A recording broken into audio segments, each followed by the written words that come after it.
Alors, on m'a demandé de parler de laïcité. On peut parler de beaucoup, c'est un vaste sujet, hein, et je pense que vous en entendez beaucoup parler. Ben, j'aurais pu choisir de parler du jugement qui est en Cour suprême, mais je ne suis pas avocate. Et puis, j'ai décidé de faire ça autrement. Donc, vous avez ici un petit plan de présentation. Donc, je vais commencer par un bref historique de la laïcité au Québec. Voilà. Ensuite, je vais parler du contexte politique qui a précédé la loi 21 sur la laïcité de l'État. Voilà. Après ça, je parlerai de la laïcité qui est léguée par le gouvernement de la CAQ, ses points forts, ses écueils, ses fragilités. On arrive à la fin d'un cycle. Hein. Bon, on a un gouvernement qui a quand même fait beaucoup de choses. Alors, qu'est-ce qu'il en est, qu'est-ce qui va en rester, où est-ce qu'on en est, etc. Donc, c'est de ça que je vais parler. Et puis, je vais finir par parler de certaines ambiguïtés, quand même, de la loi 21, les deux dérives aussi de la laïcité. Et puis, un sujet qui me tient à cœur et dont je voudrais vous parler, c'est l'abattage rituel, l'abattage religieux. Ok. Alors, moi, moi, je suis professeur au département d'informatique, je fais de la bioinformatique. Alors, certains de ceux qui ne m'aiment pas disent qu'est-ce que je fais, pourquoi je m'intéresse à la laïcité. Ben, premièrement, c'est un sujet citoyen, je ne vois pas pourquoi on ne s'intéresserait pas, là, et puis voilà. Et puis, personnellement, en fait, je m'intéresse à ce sujet-là depuis 2013. En fait, depuis le projet de loi du Parti québécois sur la charte de la laïcité, qu'on avait appelé aussi charte des valeurs. Je vais essayer sans lunettes, j'ai toujours un peu de problème. En tout cas, je préfère vous regarder sans lunettes, mais je préfère regarder mon papier avec lunettes. C'est ça. Alors, je vais essayer sans. Alors, comme j'avais des jeunes enfants qui étaient à l'école primaire, eh ben, je me sentais directement concernée par la laïcité à l'école. Pour moi, c'était important que l'école de mes enfants soit laïque. Ce qui m'a dérangé surtout, c'est le contenu du cours d'éthique et de culture religieuse. Alors, pour vous donner une idée, quand même, c'est bien de se rappeler de ce que c'était. Okay. Alors, mon fils est venu un jour à la maison, en deuxième année du primaire. C'était son premier devoir de ce cours-là. C'était un dessin où il répondait à la question « Parle de ta religion ». Je ne voyais pas pourquoi on demandait aux enfants de s'identifier par une religion. Pourquoi est-ce qu'il aurait une religion? Bon, Malik, mon fils, il a un nom arabe, il est né en Tunisie, et donc il s'est représenté en musulman, avec un chapeau, en tout cas avec un machin, un truc sur la tête, et puis là, il a symbolisé le ramadan, le jour on ne mange pas, la nuit on mange. Bon, mais pourquoi il serait, en tout cas, moi je suis éblouie de culture musulmane, mais pas mon mari il est québécois, voilà, de culture chrétienne, donc on n'a pas dit à Malik qu'il était musulman, donc ça m'a interpellée quand même, que l'école le pousse à s'identifier par une religion. Alors c'est là que j'ai commencé à regarder les manuels du cours d'éthique et culture religieuse, donc je suis à l'Université de Montréal, alors je suis allée à la bibliothèque, j'ai pris tous les manuels du cours. Et puis vraiment, je trouvais qu'il transmettait une vision stéréotypée de la diversité culturelle et religieuse, qu'il prônait une reconnaissance presque absolue des pratiques religieuses en insistant même sur les plus fondamentalistes et les plus sexistes. Okay.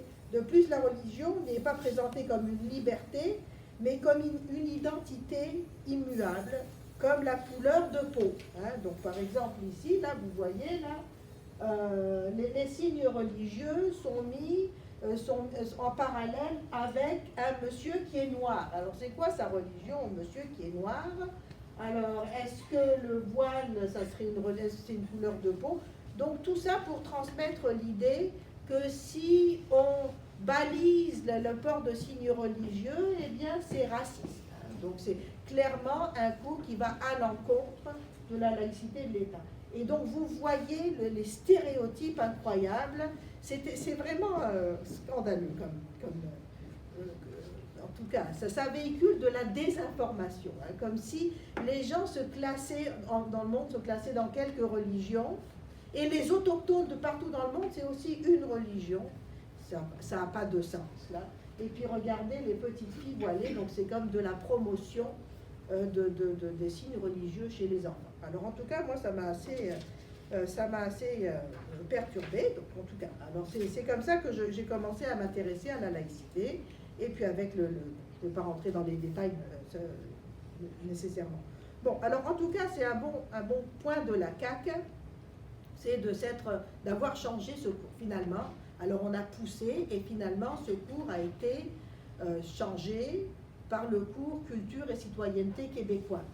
Alors c'est pas parfait, j'aurais bien des choses à dire, on ne sait pas vraiment, en tout cas on n'a pas assez de recul pour savoir si vraiment ça va changer la vision sociale et tout ça, là, mais enfin, en tout cas, c'est sûr que c'est un progrès par rapport à ce cours. Voilà, c'est ça. Voilà, donc j'ai également écrit un livre, Notre laïcité, qui est un recueil de textes, non, c'est celui-ci, là, qui est un recueil de textes publiés dans les journaux, principalement dans la presse et le Devoir, où j'expliquais pourquoi la laïcité est essentielle pour le vivre ensemble et la cohésion sociale. Donc j'ai commencé par là parce que ce qu'il y a de bien, c'est que Guy Rocher, en tout cas j'ai eu l'honneur d'avoir une préface écrite par Guy Rocher. Alors ça me permet de commencer ma petite présentation historique. Okay. Donc Guy Rocher, c'est qui? C'est un sociologue très connu au Québec qui vient de décéder d'ailleurs à l'âge de 101 ans. Il est considéré comme l'un des pères fondateurs de la Révolution tranquille et de la laïcisation du système scolaire. Okay. C'est ça. Donc avant la Révolution tranquille, dans les années 60, le système scolaire au Québec était géré par le clergé catholique. L'enseignement était principalement assuré par des religieux, des prêtres, des sœurs qui enseignaient avec leurs habits religieux. La Commission royale d'enquête sur l'enseignement dans la province de Québec, donc qui est connue sous le nom de Commission Parent, dont Guy Rocher a été le membre, un commissaire, et bien cette commission, c'était une commission très importante qui a mené à une refonte complète du système d'éducation et notamment la création en 1964 du ministère de l'Éducation. La commission Parent a également mené à la création des cégeps et des universités du Québec. Pour poursuivre la laïcisation du système scolaire, il a fallu ensuite modifier la Constitution canadienne. Il faut le savoir quand même, que le Québec a dû demander une modification de la Constitution canadienne pour pouvoir transformer les commissions scolaires catholiques et protestantes en commissions linguistiques. Donc, il a fallu modifier la Constitution canadienne, c'est l'article 93 de la loi constitutionnelle de 1867, pour que l'obligation de maintenir des systèmes éducatifs catholiques et protestants ne s'applique plus au Québec. Cette réforme constitutionnelle, qui date de 1997, elle a permis ensuite, en l'an 2000, de remplacer les commissions scolaires religieuses, catholiques et protestantes, par des commissions scolaires linguistiques, françaises ou anglaises. C'est-à-dire que pour déconfessionnaliser le système scolaire au Québec, les catholiques et les protestants ont dû renoncer à leurs privilèges constitutionnels. Eh bien, c'est très important de noter que c'est seulement au Québec que ça s'est passé. Dans d'autres provinces du Canada, ce n'est pas le cas. Dans les autres provinces du Canada, les commissions scolaires sont des commissions religieuses. Et donc, ça fait partie de la spécificité du Québec, il faut reconnaître quand même. Il y a beaucoup d'efforts qui ont été faits ici pour distancier le système d'éducation de la religion.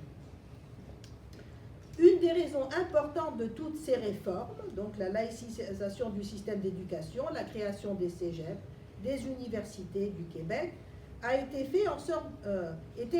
faire en sorte de démocratiser le système scolaire et de le rendre accessible à tous.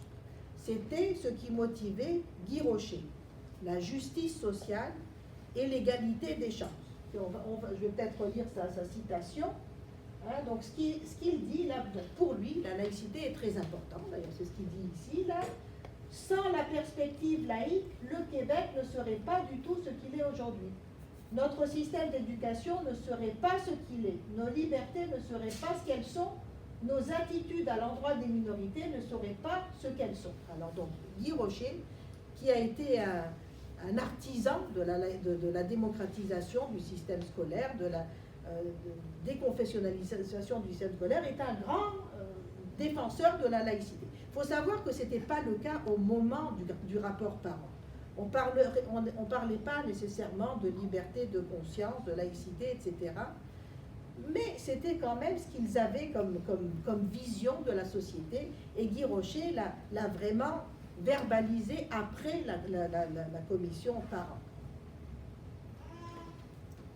Ok. Sauf que cette démarche de modernisation et de déconfessionnalisation du Québec, qui était en fait en phase avec ce qui se passait un peu partout dans le monde occidental, on se détachait de la religion et puis on s'orientait vers des systèmes démocratiques laïques. Mais ça, mais en fait, au Canada, c'était le contraire. Ça s'est déroulé au moment où le Canada s'orientait vers un autre modèle de société qui allait presque en sens inverse, celui du multiculturalisme canadien et des accommodements religieux qui donnent une place prépondérante à la liberté religieuse. Et les manuels ECR, là, même s'ils n'existent plus maintenant, là, mais c'est bien de vous les montrer parce que ça donne une bonne idée de la vision multiculturaliste canadienne. Cette identification à travers les identités religieuses. Alors, en particulier, à partir de 1985, les tribunaux canadiens rendent des jugements qui sont favorables à des accommodements religieux qui choquent la population. Par exemple, en 2002, la Cour supérieure rend un jugement qui permet à un jeune sikh de porter un poignard rituel, le kirpan, à l'école. Et c'est une décision qui a été confirmée par la Cour suprême, d'ailleurs. Donc, le poignard, le kirpan, c'est un poignard. C'est un poignard, comme ça, un poignard aussi long que ça. Okay? Il est dans un fourreau, mais enfin, ça ne veut rien dire. Donc, il faut noter que ce poignard, il est interdit à l'Assemblée nationale du Québec pour des raisons de sécurité. Il est aussi interdit dans les avions, mais il est permis à l'école. Voilà. Une autre décision qui choque beaucoup les gens est celle d'avoir autorisé de prêter serment pour la citoyenneté canadienne avec un niqab, donc le visage couvert. Ou alors le droit de voter aussi, le visage couvert. Je ne sais pas si vous vous rappelez, là, tous ces gens qui allaient voter avec des sacs de patates sur la tête et tout ça, c'était par réaction contre ces jugements qui donnaient beaucoup trop de place à la liberté religieuse, qui était par-dessus tout. Aussi, au Québec, des demandes sexistes sont jugées recevables par la Commission des droits de la personne, comme le fait d'accepter des demandes de juifs orthodoxes à la SAAQ de ne pas passer l'examen de conduite avec une femme. La CDPDJ est bien considéré que c'était correct. Et ça a beaucoup choqué les féministes aussi. Un autre cas, moi dont je me rappelle aussi, là, c'est qu'une école maternelle, dans une école maternelle, il y avait des parents, en tout cas, extrémistes, qui ont demandé que leur petite fille, en maternelle, n'écoute pas la musique, ne puisse pas écouter de la musique parce que c'était haram. Et donc, on a demandé à la directrice de mettre des coquilles anti-bruit quand les enfants chantaient, tout ça, là, de mettre une coquille anti-bruit pour que la petite fille n'en entende pas la musique. Et ça a été accepté. Et d'après ce qu'on comprend, la CDPDJ a trouvé aussi que c'était acceptable. Alors tout ça a beaucoup choqué les gens. Et avec raison. Donc tous ces accommodements ont fini par devenir un enjeu de société, nécessitant une réponse politique. Le Premier ministre Jean Charest a annoncé alors en février 2007 la création de la commission Bouchard-Taylor. Et alors pendant une année, ou je ne sais pas si vous vous rappelez, il y a plus de 4000 personnes qui ont été entendues, dont des femmes qui expliquaient l'importance, mes amis, qui expliquaient l'importance de ne pas faire primer des normes religieuses sur le droit des femmes à l'égalité, par exemple. Mais les commissaires n'ont pas tenu compte de ces avis et dans leur rapport qui est sorti en 2018, eh bien cette crise des accommodements, ils la présentent comme une crise des perceptions. Ça aurait été juste une crise de perception, un psychodrame qui aurait été dû à une crispation identitaire, à une fragilité du Canadien français. Moi, je viens de relire ce rapport-là pour écrire un texte, et sincèrement, c'est assez choquant. C'est vraiment méprisant envers les Québécois, qu'ils n'appellent même pas Québécois, qu'on appelle Canadiens français. Et alors, on ne demande rien aux minorités, aux immigrants, mais tout aux Canadiens français. Il faut qu'ils s'adaptent, il faut qu'ils acceptent, il faut qu'ils soient tolérants, il faut qu'ils reconnaissent, en tout cas. Donc, plein de passages paternalistes et moralisateurs dans le rapport. Voilà. Aucune balise juridique n'est suggérée pour limiter les accommodements religieux, même ceux qui contreviennent à l'égalité des femmes. Il n'y a rien, il n'y a pas de balise, ni aucune limite aux demandes de congés religieux ou de salles de prière dans les écoles. Les seuls qui, selon le rapport, devraient faire des efforts d'adaptation, d'ouverture et de renoncement, eh bien, c'est les Canadiens français. Rien n'est demandé aux minorités. Alors, finalement, plutôt que d'apaiser le climat social, ce rapport a plutôt alimenté un discours raciste envers les Québécois. Donc, ça a permis de dire que les Québécois, ils étaient fragiles, qu'ils étaient crispés, etc. Voilà. Alors, quand on me parle de consensus, alors maintenant, vous savez, avec le retour, avec les élections provinciales à l'automne prochain, et l'arrivée probable du Parti libéral, on n'arrête pas de nous parler de la commission Bouchard-Taylor qui aurait été extraordinaire, et du consensus Bouchard-Taylor. Écoutez, alors moi, je ne vois pas ce qu'on veut dire quand on parle de consensus Bouchard-Taylor. En tout cas, bon, moi, ce que je vois, c'est pas mal de mépris envers les Québécois. Et puis, il n'y a pas de consensus, en fait.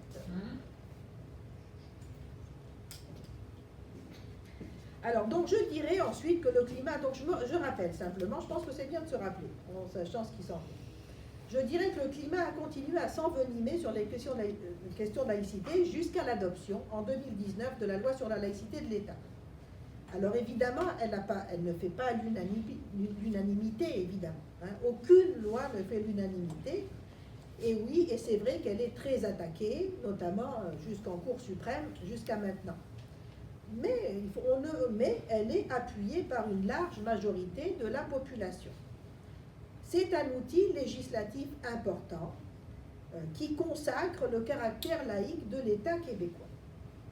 Bon, alors ça va nous permettre de rappeler ce que c'est, puis de faire un retour sur la laïcité. Hein. Si on parle de la laïcité, autant donner des définitions, etc. Ok, donc ça ici, c'est les articles 1, 2, 3 de la loi sur la laïcité de l'État. Donc ce que ça dit, c'est que l'État du Québec est laïque.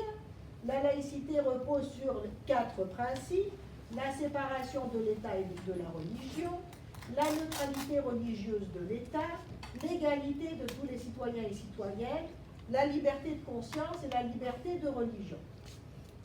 Et puis le 3 donne une petite des contraintes. Enfin, la laïcité de l'État exige, dans le cadre de leur mission, les institutions parlementaires, gouvernementales et judiciaires respectent l'ensemble des principes énoncés en fait et en apparence.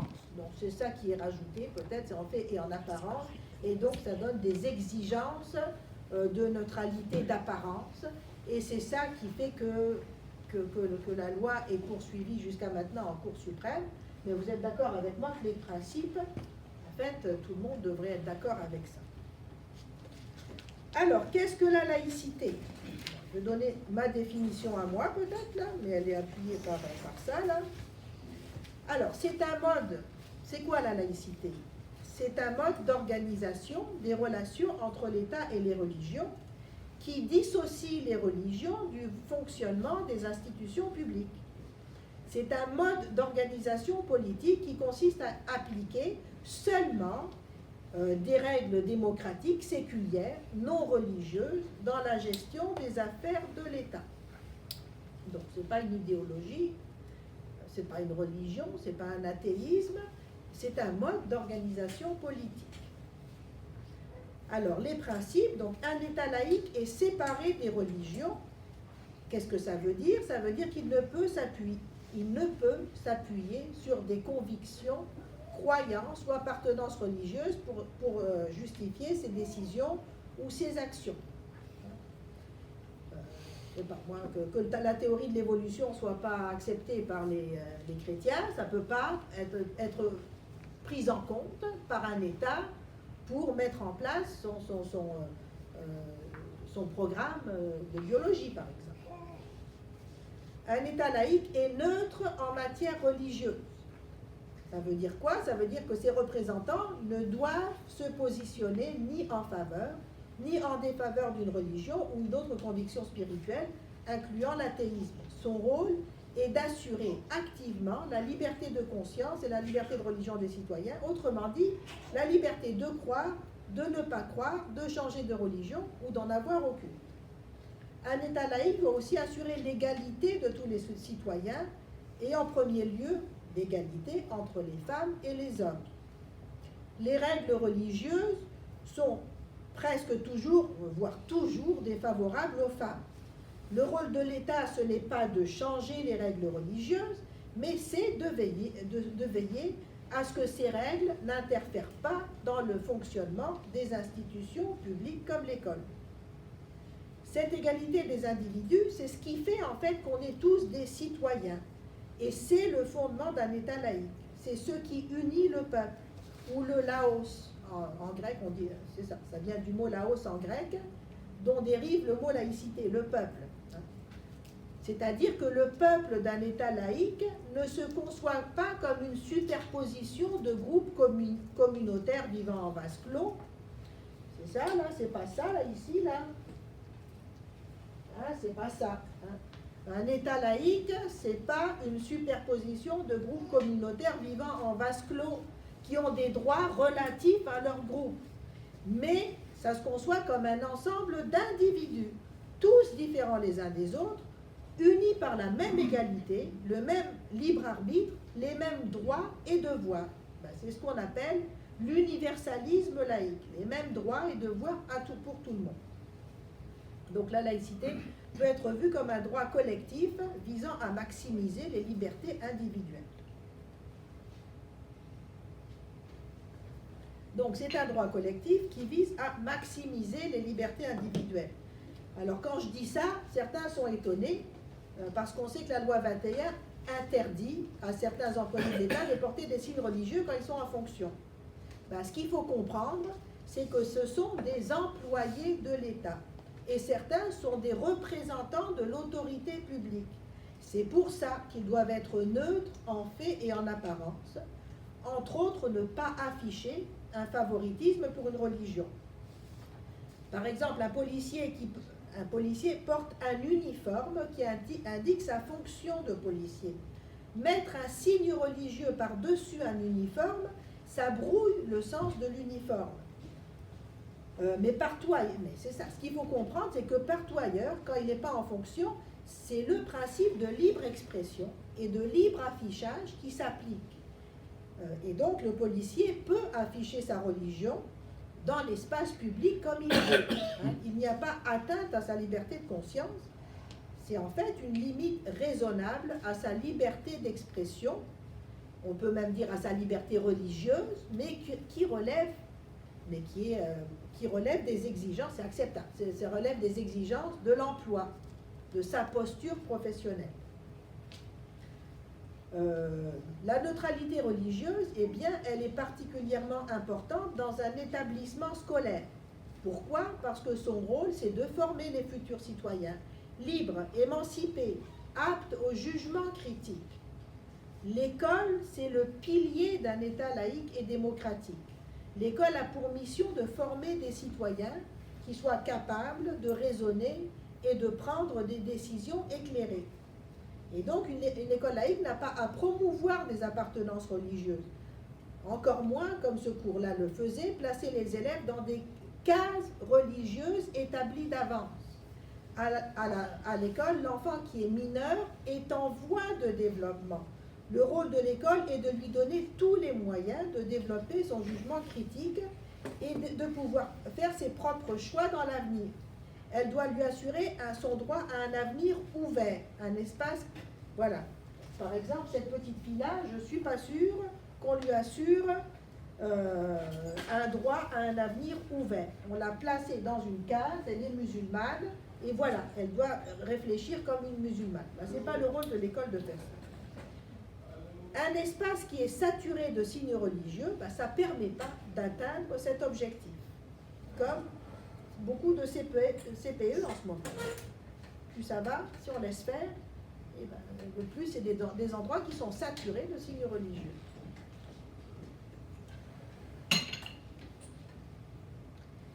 Voilà, et donc si c'est important dans le cadre d'une école, comme j'ai dit, comme je le dis là, c'est au moins aussi important dans le cas d'un CPE ou d'une garderie.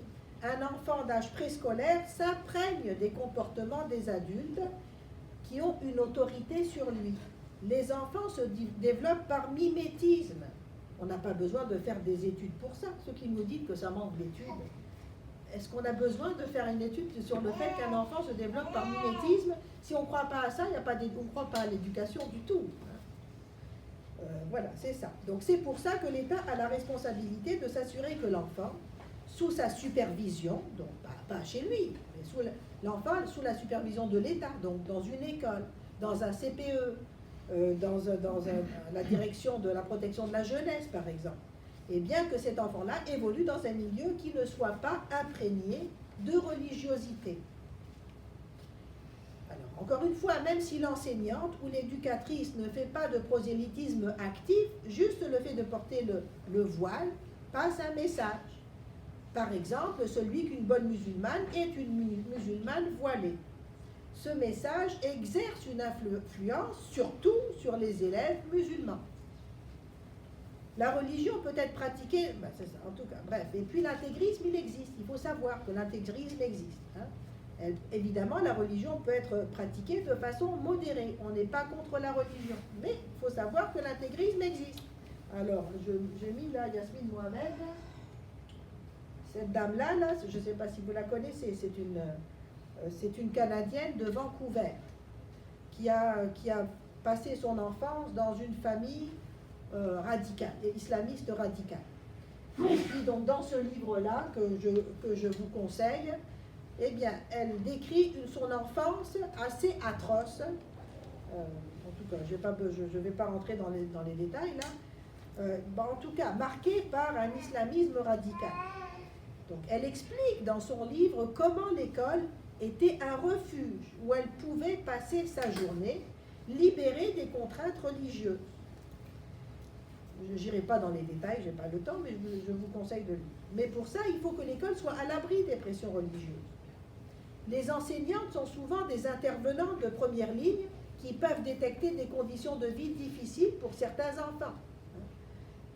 C'est ça, là. Mais pour qu'ils puissent exercer cette fonction, pour que les enseignants puissent être des intervenants de première ligne, il faut qu'ils puissent, en tout cas, afficher une apparence de neutralité, pour que les enfants se sentent à l'aise d'aller leur parler. Comment une petite fille comme Yasmine, par exemple, pourrait se confier à son enseignant, à son éducatrice, ou à une intervenante de la direction de la protection de la jeunesse, si celle-ci est voilée. Par exemple, elle se faisait imposer le voile au départ, après ça le niqab par ses parents. Bon, elle se faisait aussi taper dessus quand elle n'arrivait pas à apprendre le Coran par cœur aussi. Bon. Enfin, comment, pour qu'elle puisse se confier, eh bien, il faut que l'intervenant affiche une neutralité. Ça me paraît assez logique. Ok. Bon, alors encore une fois, malheureusement, cette interdiction des signes religieux chez les employés de l'État, eh bien, c'est la mesure qui fait le plus réagir et c'est celle qui est le plus contestée et c'est celle qui est contestée devant les tribunaux. Alors donc, bien que tout le monde semble s'entendre sur les principes de la loi, donc les principes que je vous ai montrés, les gens semblent être d'accord là-dessus. Bon, mais on s'entend sur les mots, mais pas sur ce que veulent dire les mots. on ne s'entend pas sur l'application de ces principes, ni même sur leur définition, ni même sur leur définition. Je dirais que la plus grande source d'incompréhension réside dans le sens qu'on donne au principe de neutralité religieuse de l'État. Alors encore une fois, la neutralité religieuse, telle qu'elle est comprise par la majorité des Québécois, signifie que l'État n'a pas à prendre en considération les croyances, pratiques ou obligations religieuses des uns et des autres dans son fonctionnement. C'est cette interprétation de la neutralité religieuse, de fait et d'apparence, qui est à l'origine de l'interdiction des signes religieux chez les employés de l'État en autorité. Et c'est cette compréhension de la laïcité qui se retrouve aussi dans la directive du ministre de l'Éducation, Bernard Drinville, la directive de 2023, qui a été ensuite intégrée dans la loi, dans le projet de loi 94, qui interdit d'aménager des salles de prière dans les écoles. Donc on a dit, ça suffit, les salles de prière dans les écoles. On n'a pas dit, oui, on va faire une salle de prière pour les catholiques, une pour les protestants, une pour les juifs, une pour les musulmans, une pour les athées. On a dit, pas de signe, on ne prend pas en compte cet élément religieux-là pour établir nos règlements dans les écoles. Okay, mais en même temps, la loi sur la laïcité de l'État fait référence dans son libellé, en tout cas, ce que je veux dire là, c'est que la loi même, elle n'est pas cohérente là-dessus. Ce que je veux dire, c'est que la neutralité religieuse, elle n'est pas définie en fait dans la loi 21. Alors des fois, on l'interprète d'une façon et des fois d'une autre façon. Alors par exemple, pour les lieux de prière, Bernard Drinville a pris la façon, on n'a pas à considérer la religion pour les lois et les règlements. Okay, mais par exemple, Jean-François Roberge, pour ce qui est des menus halal et cachère dans les écoles, là, dans sa loi qui n'est pas encore passée dans le projet de loi 9, il dit oui, pour autant, on peut répondre à cet accommodement religieux, de menus religieux, pourvu qu'il ne soit pas exclusif. Mais quand on dit ça, on met on met un poids sur les administrateurs, sur les directions d'écoles et de garderies qui se trouvent obligés d'accommoder. Okay, alors, donc là, on dit oui, si on peut avoir du cachère et aussi du halal, et aussi ni du halal ni du cachère. Bon, alors en tout cas, moi je trouve que c'est pas gérable et que ça va à l'encontre de ce qu'on entend par neutralité religieuse, par exemple, telle qu'appliquée par Drinville. Et donc chacun applique la chose de façon différente. Et ça se retrouve dans la loi 21. On peut comprendre ça parce que là il y a ça là, je ne sais pas si vous alliez y comprendre quelque chose, mais je vais vous expliquer.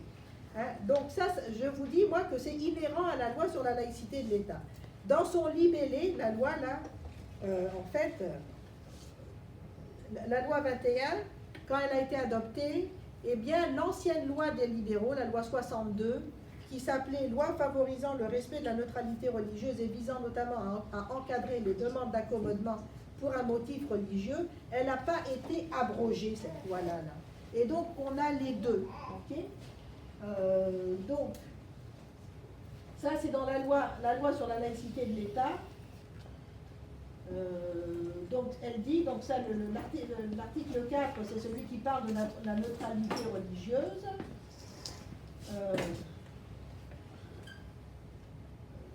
Donc, on renvoie, en fait, quand on parle de neutralité religieuse, on renvoie à la loi des libéraux sur les accommodements religieux.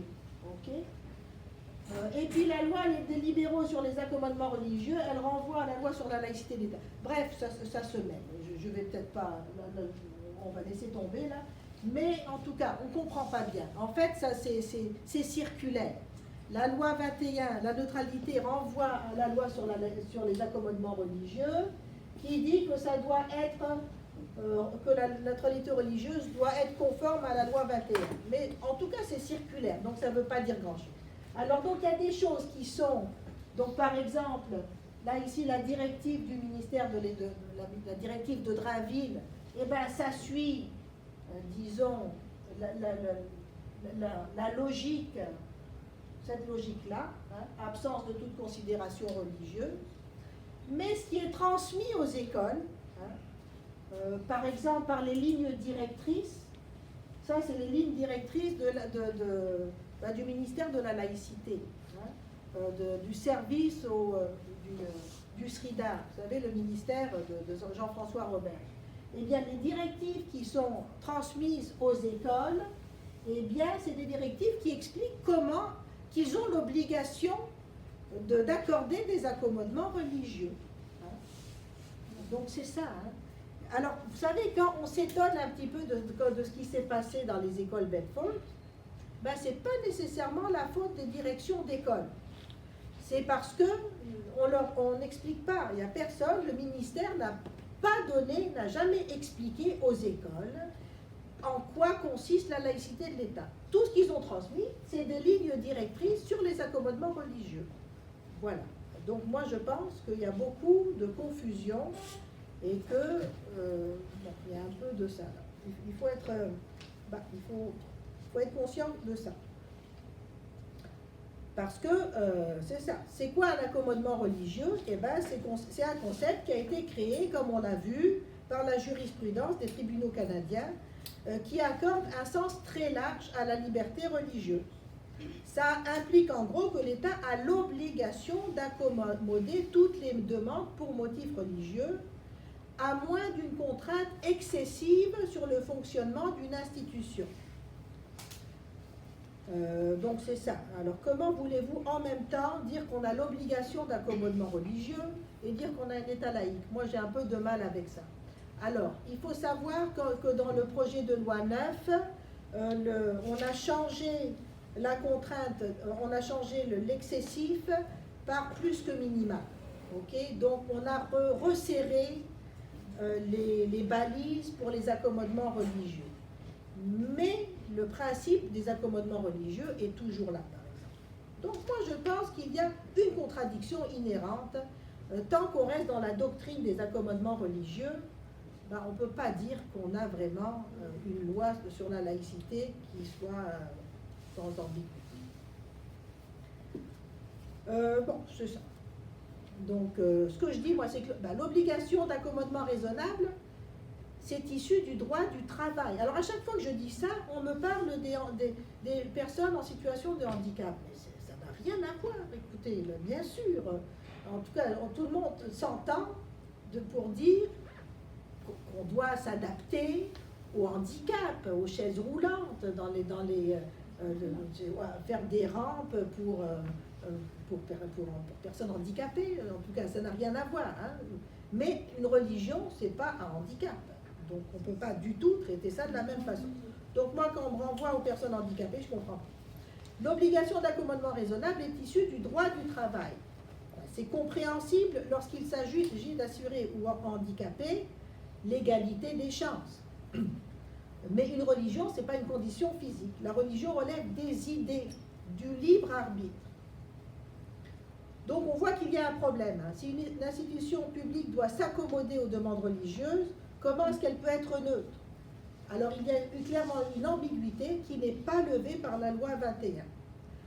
En quoi consiste la neutralité religieuse? Est-ce qu'elle consiste à accommoder toutes les religions ou à n'en accommoder aucune?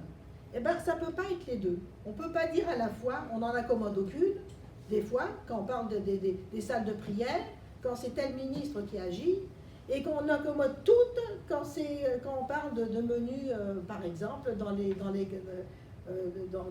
établissements scolaires et quand c'est un autre ministre. C'est l'un des deux. Mais vous voyez, le gouvernement n'a pas choisi.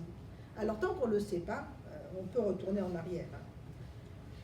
Donc voilà, mais ce n'est pas clair, même dans les lois de la CAQ.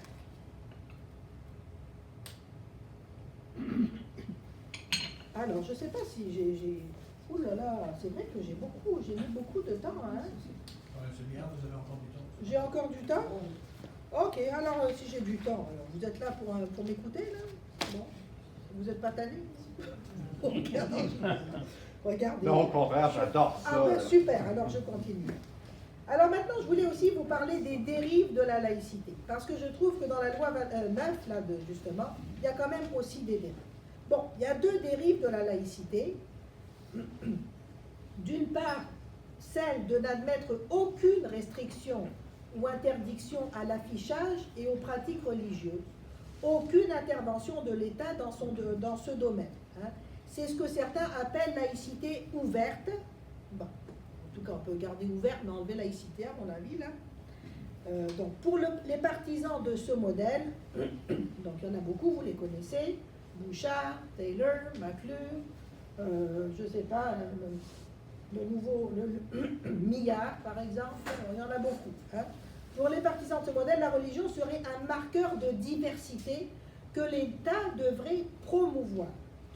Tous les signes d'appartenance religieuse des groupes minoritaires seraient des différences culturelles qui devraient être visibles en tout temps pour que la majorité puisse les apprivoiser, s'y habituer. En fait, il faut s'habituer aux voiles.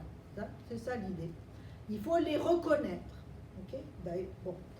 Pour eux, être neutre, c'est être poreux à toutes les institutions religieuses, toutes les intrusions religieuses dans les institutions de l'État. Pour moi, c'est le contraire de la laïcité. Bon, ça c'est la laïcité ouverte. Mais inversement, il y a aussi la dérive qui consiste à vouloir interdire toute expression religieuse dans l'espace public, dans les rues, dans les parcs. C'est ce qu'on appelle l'extrémisme laïque. Et ça, il faut faire attention aussi. Hein, parce que la laïcité, c'est pas quelque chose qui, c'est pas anti-religieux. Donc, au Rassemblement pour la laïcité, on n'est partisan ni de l'un, ni de l'autre. Hein. Pourtant, on se fait attaquer quand même. Donc, je voulais montrer ça, là. Au printemps, donc ça c'était en mai, quelque chose comme ça, ou en juin. On a écrit un texte dans Le Devoir qui s'appelait « La laïcité malmenée ». Pourquoi? Pour répondre à quelqu'un, je ne me rappelle plus son nom, là, qui avait écrit un article juste le jour avant, alors le RPL, qui attaquait le RPL. Bon. Pourquoi il attaquait le RPL? Parce qu'il était fâché, parce qu'il y avait un rapport qui venait de sortir sur les cégeps d'Aussonne et Vanier, où on nous citait. Alors ça a énervé beaucoup de monde, ça a énervé Isabelle Haché, qui a dit du mal de nous, et puis là c'est un autre. Alors ça a énervé du monde que le RPL soit cité dans un rapport sur les cégeps. Alors donc c'est ça, donc lui il a écrit un article où il commençait là en accusant le RPL d'être anti-religieux, de militer pour interdire toute manifestation religieuse dans l'espace public au nom de la laïcité et de vouloir refouler tout ce qui relève de la religion dans la sphère intime. Bon, c'est faux, hein. On n'a jamais réclamé une telle chose, on n'a jamais réclamé de la laïcité de l'espace public. Mais c'est vrai que c'est ce qu'on entend souvent. Hein. Bon, premièrement, là, il faut faire attention, il y a un problème de mots. Parce qu'en France, l'espace public, ça ne veut pas dire la même chose qu'ici. Voilà. Alors, quand on parle d'espace public ici, on parle d'espace qui est ouvert au public. Donc, les magasins, les rues, les parcs, c'est ça l'espace public. Okay. Bon, alors, moi, ce que je trouve qui est grave, c'est que la CAQ est mise dans cette notion de... C'est ça, donc dans l'espace public, écoutez, dans les rues, les parcs, on ne peut pas dire que c'est un espace... On ne peut pas dire qu'on réclame la neutralité religieuse de l'espace public. On ne peut pas dire qu'on va interdire les signes religieux dans l'espace public. Si on fait ça, ça veut dire qu'il n'y a plus on ne peut pas parler de liberté d'expression. Si on dit la liberté, c'est juste à la maison. Donc il faut faire très attention à ça. Okay? Bon, encore une fois, il faut faire attention, parce qu'en France, ça ne veut pas dire la même chose. Mais tous les partisans de la laïcité, Henri Péniard-Ruiz, quand il parle d'espace public, il parle d'espace civique, il parle des institutions publiques, pas de la rue. Okay? Dans la rue, c'est la liberté d'expression qui devrait primer. Hein? Donc c'est ça nous a beaucoup inquiété quand la CAQ a mis dans son projet de loi 9 un chapitre qui s'appelle « Neutralité de l'espace public ». Alors on a beaucoup insisté, En fait, on est allé en commission parlementaire pour leur dire que ça ne marchait pas du tout. Et puis, en fait, il y a eu un amendement qui a été accepté. Le projet de loi n'est pas passé, mais l'amendement est passé et ils ont enlevé. Il a mis autre chose. Mais il n'a pas parlé de neutralité de l'espace public. Alors, encore une fois, la laïcité concerne les institutions publiques. L'autorité publique doit être impartiale de fait et d'apparence. C'est pour ça que tous ceux qui travaillent pour l'État doivent s'abstenir d'afficher leur position religieuse pendant leurs heures de travail. Mais dans l'espace public, c'est-à-dire l'espace ouvert au public, eh bien c'est le principe de libre expression qui devrait s'appliquer, tout en s'assurant, bien sûr, de respecter l'ordre public. Mais c'est important de comprendre qu'un régime laïque est construit sur deux principes indissociables. D'un côté, un principe de neutralité religieuse de l'État, et de l'autre, un principe de liberté d'expression dans l'espace public. La laïcité ne devrait pas être anti-religieux. Au contraire, c'est la condition essentielle du pluralisme des religions, des convictions et des idées. Mais, bien sûr, la laïcité ne règle pas tout, et des lois, ça ne règle pas les prières de rue. Je ne dis pas que les prières de rue, il n'y a pas de problème avec ça, mais je dis qu'il faut faire attention qu'à vouloir régler les prières de rue, on fasse pire. C'est ça, la laïcité ne règle pas tout et des lois doivent aussi être édictées pour préserver l'ordre public. On comprend bien que l'intention du ministre était de régler le problème des prières de rue. Bien sûr, c'est un problème, mais le remède ne doit pas être pire que le mal. On ne peut pas brimer la liberté d'expression de tout le monde pour régler le problème des prières de rue. Sinon, je pense que, quelque part, les islamistes auraient gagné. Dans le cas des prières de rue, c'est au nom de la paix sociale, de l'ordre public, de la lutte contre l'extrémisme, de la lutte contre les discours qui appellent au meurtre, parce que c'est ça aussi qu'il y avait aussi avant les prières, qu'il faut agir et non au nom de la laïcité. Et donc on a fait quelques recommandations dans le projet de loi 9. Évidemment, on ne dit pas qu'il ne faut rien faire, mais on dit qu'il faut faire attention de ne pas parler de neutralité religieuse de l'espace public. Bon, alors je pourrais parler plus de ça, mais je veux vous parler d'un autre sujet, pour finir, qui m'interpelle beaucoup en ce moment. C'est l'abattage rituel, l'abattage religieux. Le halal et le kasher, les deux. Bon, et ça c'est un sujet qui est dans l'angle mort du gouvernement. En fait, ils ne veulent pas en parler. Et du PL9. Pourtant, c'est une entorse majeure à la laïcité de l'État. Et puis, c'est ça, je suis allée de surprise en surprise à mesure que j'ai creusé le dossier. Je préfère lire, comme ça, j'oublie rien. Je pourrais vous parler comme ça, mais comme ça, c'est écrit ici, je n'oublie pas. Alors, ce qui m'a amené à m'y intéresser, je me suis pas levée un jour en me disant, là, je vais faire, tiens, je vais m'attaquer au halal. C'est pas ça. Moi, ce qui me révolte en général, pas ce qui me révolte, ce qui me fait dire, j'ai quelque chose à ajouter, il faut que je m'implique, c'est quand je vois que les médias ne passent pas l'information ou alors désinforment. Alors là, je me dis, c'est pas possible. Et là, c'est ça qui s'est passé. C'est en septembre dernier, Radio-Canada a diffusé un reportage, c'est en fait Radio-Canada Nouveau-Brunswick, il y avait un problème, il y avait des parents qui étaient contre le fait que des cafétérias d'école s'étaient mis à faire que de la viande halal. Et donc il y avait des parents qui n'étaient pas d'accord, et donc Radio-Canada a fait un reportage là-dessus, où évidemment, où il minimisait la chose, où il disait que c'est une question, que ça ne change pas le goût de la viande, que c'est une question d'ouverture, etc. Et puis, la journaliste était là avec un PowerPoint et elle nous montrait en quoi consistait l'abattage rituel et il nous disait que ça consiste, deuxième point, à minimiser la souffrance animale. Écoutez, moi je veux bien ne rien dire, mais quand on dit le contraire de la vérité, je me dis que quand même il faut réagir. Donc ce n'est pas vrai. Okay?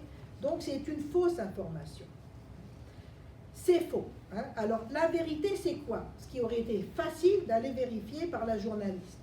Eh bien, il y a un règlement sur la salubrité des aliments au Canada qui prévoit que l'animal doit, avant la saignée, être étourdi, insensibilisé, enfin c'est ça là, afin de le rendre inconscient et qu'il ne reprenne pas conscience avant sa mort. Ben, en fait, je vous lis le règlement, c'est ça que ça dit. L'animal doit, avant la saignée, être étourdi afin de le rendre inconscient et qu'il ne reprenne pas conscience avant sa mort. Mais cette exigence d'étourdir l'animal, donc de l'insensibiliser, eh bien, elle est retirée, elle est levée dans le cas de l'abattage rituel, religieux, halal et cachère. Égorger l'animal, mais en fait c'est ça, donc on permet de l'égorger sans insensibilisation quand c'est religieux. Mais qu'est-ce que ça fait? Ça lui crée une souffrance accrue. Quand on veut dire le minimum, on dit accrue. Quand on veut dire la vérité, on dit atroce quand même. C'est ça. Donc c'est ça. Donc, écoutez, vous savez, depuis que j'en parle, ça, depuis que j'ai écrit ça sur ma page, là j'ai plein de vétérinaires qui viennent, mais qui sont vraiment, qui ont le cœur, en tout cas, qui sont très, très malheureux de cette situation. Alors en particulier, là, il n'y a pas longtemps, il y a une docteure en médecine vétérinaire qui m'explique qu'est-ce que c'est.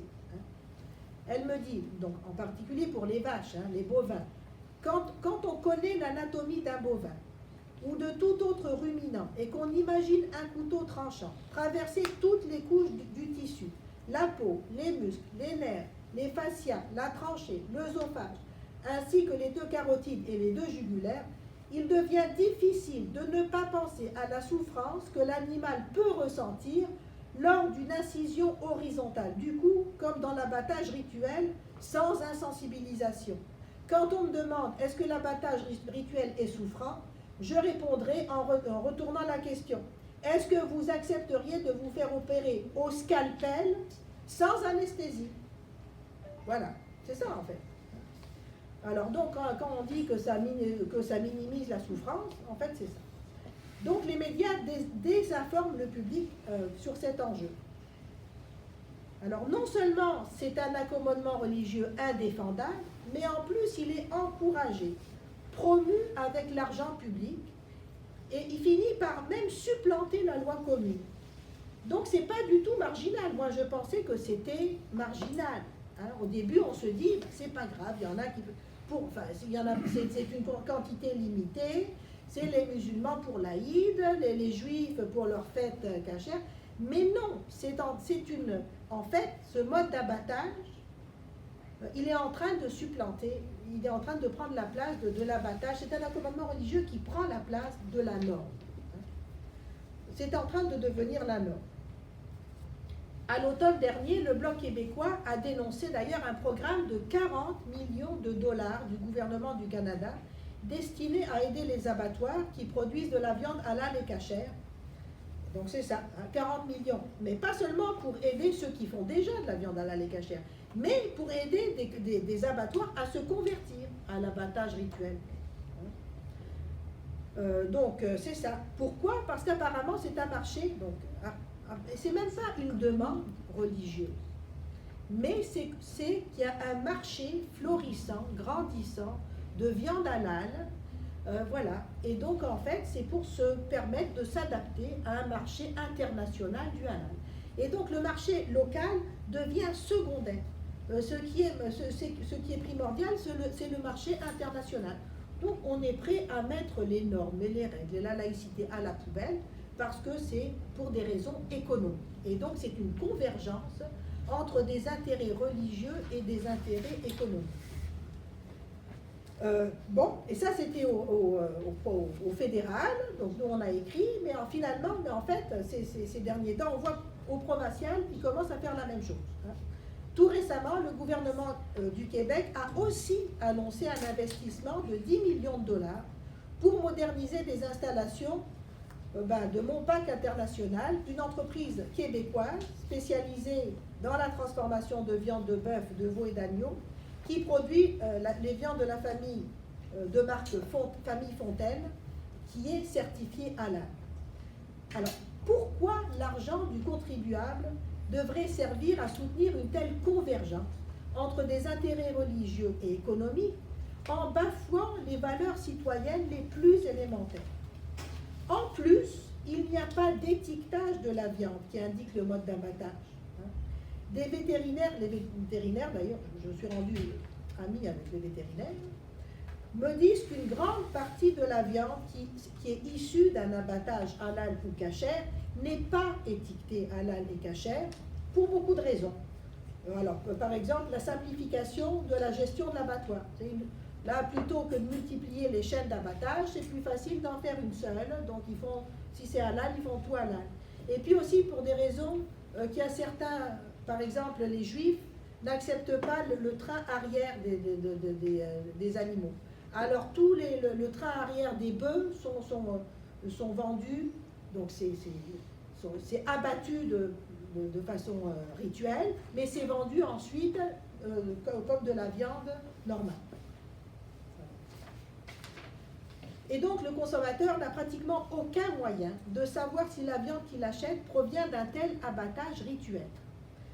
Bon, écoutez, je ne vous dirai pas, je suis allée de surprise en surprise dans ce dossier. En particulier, par exemple, monsieur Champoux, le député du Bloc québécois, nous a appris qu'en fait, il n'y avait plus de contrôle dans les abattoirs maintenant. À cause de ces histoires de religion et tout ça, là, il n'y a plus de contrôle dans les abattoirs, c'est plus facile. Écoutez, il y a beaucoup de scandales. Bon, alors, comment est-ce qu'on peut se dire à la fois un État laïque et permettre à des normes religieuses cruelles de supplanter la loi commune, sans parler de la promotion d'une industrie alimentaire halal et cachère qui participe à favoriser des lobbies religieux et à même les deniers publics. Alors, et donc, ce qu'on a fait, et donc, pour finir, ça c'est mon dernier, donc là, depuis quelque temps, on a réussi à faire sortir de l'information dans les journaux, hein, et donc on a publié, je publie avec, là-dessus, avec Caroline Kilsdan, qui est docteur en médecine vétérinaire, et qui a d'ailleurs été présidente de l'ordre des vétérinaires à un moment donné. Donc c'est ça c'est nos articles, et puis on a des pétitions. Donc on a une pétition au niveau fédéral, ça ici, là, donc je vous invite à aller signer cette pétition. Donc hier, elle était rendue à 14 000 signatures, donc c'est pour demander, c'est ça, de cesser d'encourager, de financer les pratiques halal et cachères. En tout cas, là, et au moins, en tout cas, s'ils pouvaient enlever cet accommodement religieux, on serait content, là, mais au moins, s'ils n'enlèvent pas cet accommodement religieux, on veut que la viande soit étiquetée de telle sorte que le consommateur puisse savoir ce qu'il achète. Hein. Et puis, on a aussi écrit, bon, voilà, et puis on a aussi fait une lettre, écrit une lettre ouverte au gouvernement du Québec pour demander aussi, donc il faut que la viande soit étiquetée, donc aussi pour lui demander d'arrêter de financer cet abattage-là, cette viande, d'assurer un étiquetage conforme de la viande, et puis de s'assurer aussi que le consommateur ait accès à de la viande qui ne vient pas d'un tel abattage dans les grandes surfaces, hein, dans les grandes épiceries. Parce que même si c'était étiqueté, je ne suis pas sûre qu'on aurait encore le choix d'acheter de la viande qui est obtenue par un abattage éthique. Okay. Alors écoutez, donc c'est ça. Moi je pense que il en va du droit des consommateurs et de la crédibilité du gouvernement en matière de laïcité. Je pense qu'on ne peut pas se dire un gouvernement laïque et puis imposer à tous des règles religieuses qui sont en plus cruelles, etc. Voilà. Donc je m'arrête là. Merci. Merci beaucoup.